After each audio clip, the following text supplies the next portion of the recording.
మిత్రులారా, ప్రభు అయిన యేసుక్రీస్తు నామములో మీకు వందనాలు చెల్లిస్తున్నాం.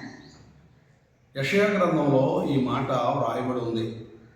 శిష్యునికి తగిన నోరు నాకు దయచేయమని దేవునికి ప్రార్థన చేస్తున్నటువంటి భక్తుల గురించి అక్కడ మాట్లాడుతూ ఉంది. ప్రియులారా, ఈ నోరు అనేది చాలా పవిత్రంగా ఉండాలని దేవుడు ఏర్పాటు చేశాడు. ఈ నోటితో మనము మాట్లాడతాం.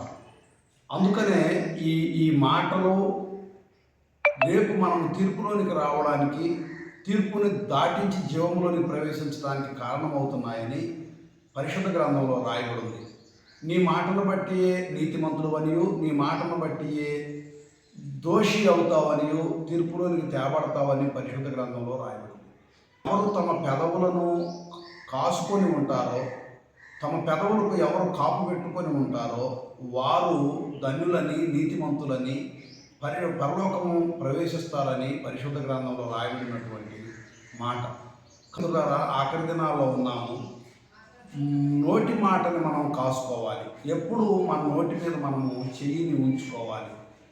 నీతిమంతుల నోరు జీవపు ఓట అని పరిశుద్ధ గ్రంథంలో రాయబడింది.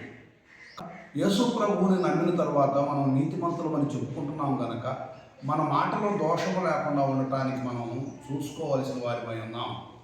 కనుక ఎవడు నోటి మాటను కాసుకొని ఉంటాడో, ఎవడు నోటి మీద చెయ్యేసుకొని ఉంటాడో, ఎవడు నోటి మాట చేత ఇతరుల గాయాలను కట్టేటట్టుగా మృదువుగా ఉంటాడో వారు దీవించబడతారు, వారి సంతానం ఆశీర్వదించబడుతుంది. ప్రియులారా, అందుకనే మీ మాట ఉప్పు వేసినట్టుగా రుచి కలిగి ఉండాలి అని పరిశుద్ధ గ్రంథంలో రాయబడింది.